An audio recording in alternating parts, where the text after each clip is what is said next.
When it comes to hiring an apprentice, the question employers often ask is, how much is this going to cost the business? But it's not that apprentices are expensive, it's that actually information is really unclear. Some things are funded, some things aren't. Some parts are really obvious and show up right away, whereas others appear later on throughout the apprenticeship journey. In this video, I'm going to talk through the real costs of taking on an apprentice in 2026, what you pay, what you don't, and what you need to plan for. So let's get into the wages. Similarly to any employee, there are age limitations that really dictate or guide you as to how much you should be paying. But the big standout difference is the national apprenticeship wage. And this was introduced by government to support employers in investing in apprentices. As it stands today, that wage is £7.55 per hour. But from April 2026, that'll be increasing to £8 per hour. Now, who does this apply to? For anyone 16 to 18, you can pay national apprentice wage for the duration of their apprenticeship. Thereafter, national minimum wage applies. Today, for 18 to 20-year-olds, the national minimum wage is £10, but as of April 2026, that will be increasing to £10.85. For 21 plus, today, national minimum wage is £12.21 per hour, but from April 2026, that will be increasing to £12.71. As well as the national apprentice wage, another point to note is that employers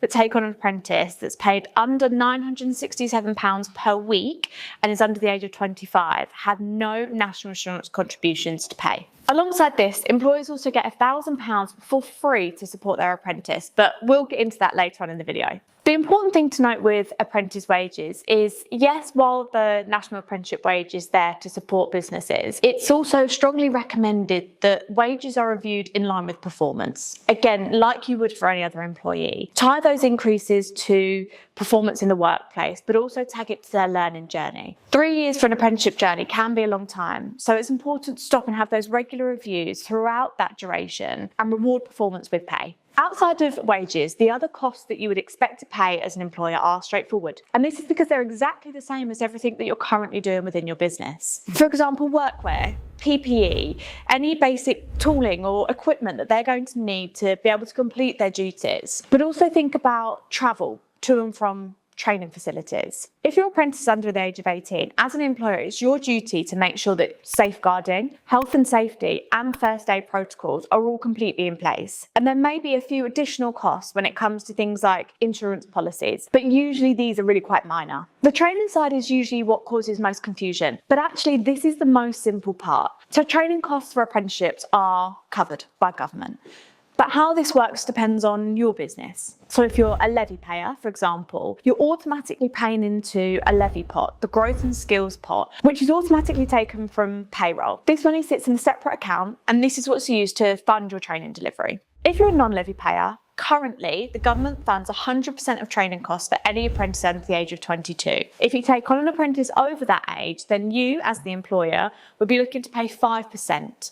So we're talking circa £700 over maybe a 3-year period. From April 2026, things are changing slightly, and that 100% training funding allowance will be increasing to anyone under the age of 25, meaning as an employer, everything's fully funded. For an apprentice over the age of 26, you'll be responsible for topping up that additional 5%. So we mentioned the free £1,000 incentive. And the way that this works is if you're an employer in England and you take on an apprentice aged 16 to 18, the government literally gives you £1,000. £500 is paid at month 3, and the final £500 is paid at month 12, as long as that apprentice is still employed by you and still enrolled within their apprenticeship programme. So we mentioned that the training costs are covered by government, and this is managed through your DAS portal. In order to set things up for the transfer of funds to be completed, you and your employer account needs to be connected to your training provider. This is where funds are allocated, so you're not paying any bills directly.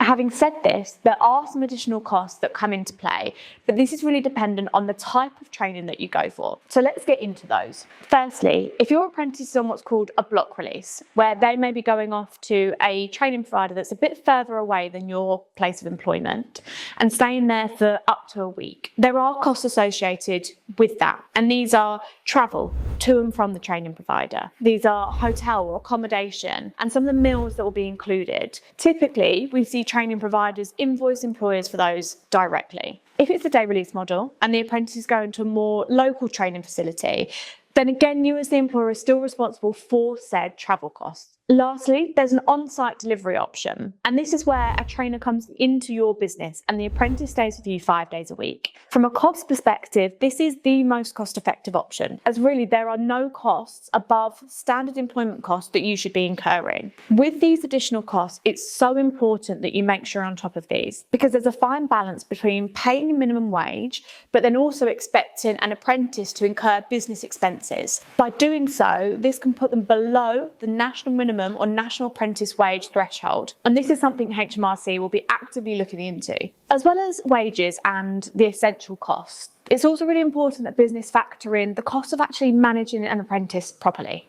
With any new starter, there's the cost of recruitment, but there's also the cost of getting it wrong. And when it comes to an apprentice, that cost is often far greater because both you and they are committing to this apprenticeship journey for potentially 3-4 years. As well as the time and energy it's taken for the team to find and onboard this person, there's then the impact that it has on the wider team. So let's look at an example. So you've got an apprentice who's been set up with a mentor.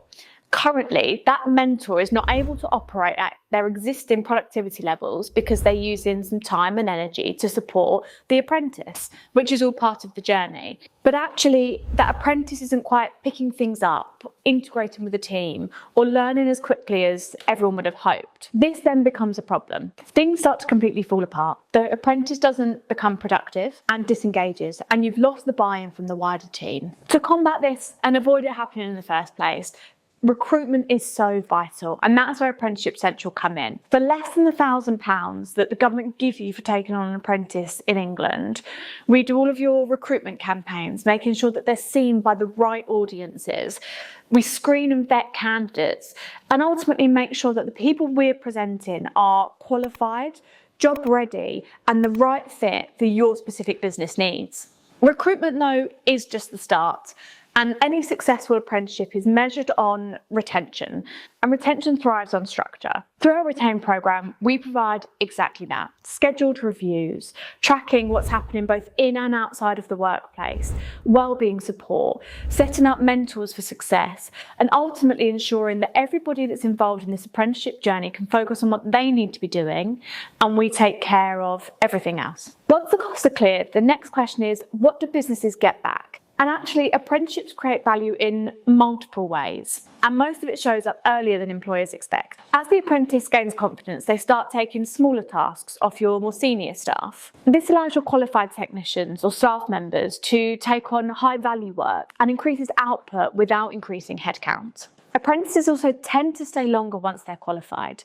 They're trained in your systems, they understand how your business operates, and they fit your culture. This reduces your future recruitment costs and provides you with a pipeline of talent to fit the growing needs of your business. But there are also long-term benefits. A well-supported apprentice usually becomes more productive, more loyal, and more valuable to a business than any external hires. In many cases, the value an apprentice brings often outweighs their costs within the first year. And when apprenticeships are structured properly, the return is consistent. The business develops its own talent, preserves knowledge, and builds a stronger team over time. If you'd like to learn more about how to set up a successful apprenticeship programme within your automotive business, click the link in the description for a free discovery call.